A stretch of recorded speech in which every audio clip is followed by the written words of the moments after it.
Sabe, uma das perguntas mais antigas da humanidade é: o que faz um povo ser especial, único?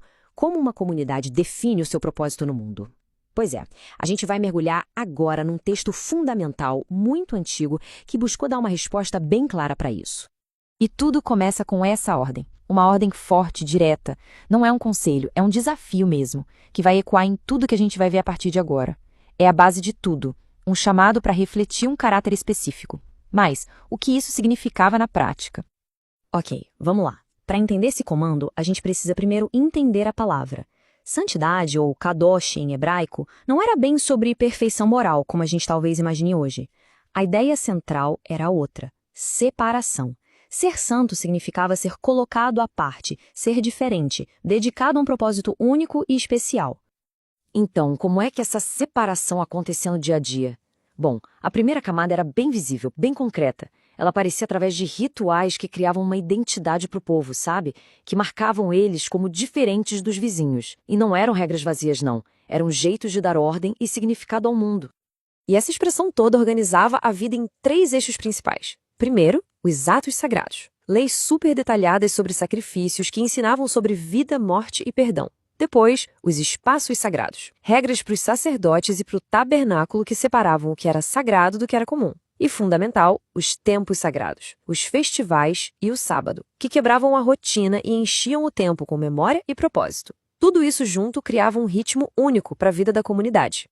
Agora, a parte mais fascinante de Levítico é que o texto não para na pureza ritual. É aqui que a coisa dá um salto, uma virada revolucionária. A ideia de separação é expandida de um jeito incrível. Santidade não era só sobre o que se podia comer ou como adorar.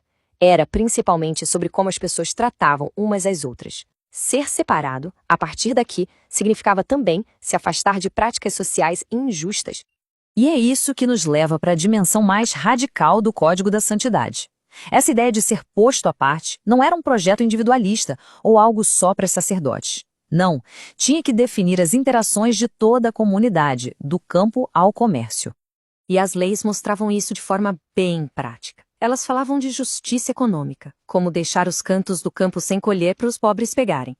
Exigiam honestidade nos negócios, sabe, balanças e medidas justas, garantiam direitos trabalhistas básicos, como pagar o salário em dia, e, o que era bem à frente do seu tempo, exigiam a proteção dos mais frágeis e que os imigrantes fossem tratados com justiça como se fossem da própria terra. A genialidade aqui é essa. Pegar um conceito super elevado, quase místico, como santidade, e traduzir isso em ações do dia a dia, que todo mundo podia ver e fazer. Ser santo era não enganar no peso, era cuidar da viúva, pagar um salário justo. A santidade virou algo pé no chão, uma realidade vivida por todos. Com tantas leis diferentes, rituais, sociais, econômicas, pode até parecer uma lista de regras sem conexão. Mas não é. Existe um fio condutor que une tudo isso. Uma ideia central, poderosa, que dá vida a todo esse projeto. A grande pergunta que o texto parece fazer é: tá, mas o que une todas essas exigências de justiça, de compaixão, de honestidade? Qual é o motor por trás dessa visão de uma sociedade separada, diferente? E a resposta, o ponto crucial, está bem aqui.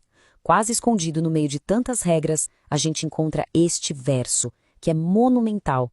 Este é o princípio que amarra tudo. Amar o próximo como a si mesmo não era para ser um sentimento vago, uma ideia bonita. Não. Era a base concreta para as leis sobre a colheita, sobre salários, sobre o tratamento dos estrangeiros. Era a expressão máxima da santidade social. E o impacto dessa ideia é gigantesco. Esse único princípio, que nasceu num código de leis tão antigo, se tornou uma das pedras fundamentais do pensamento ético e religioso por milênios, viajando muito além do seu contexto original. Olha só que jornada incrível! Composto lá pelos séculos 7 e 6 a.C., esse princípio depois é destacado por figuras como Jesus e Paulo como um dos maiores mandamentos. Ele vai moldando a ética judaica e cristã durante toda a Idade Média e, mais recentemente, na Era Moderna, continua inspirando movimentos que lutam por justiça social e direitos humanos no mundo todo. E isso tudo nos deixa com uma reflexão final. O Código da Santidade foi uma tentativa de definir a identidade de um povo através de um conjunto de valores. A pergunta que ecoa até hoje é: o que nos define como sociedade? Quais são os valores e, mais importante, as ações concretas que nos tornam separados ou especiais no mundo de hoje? A busca por uma identidade com propósito, pelo visto, continua.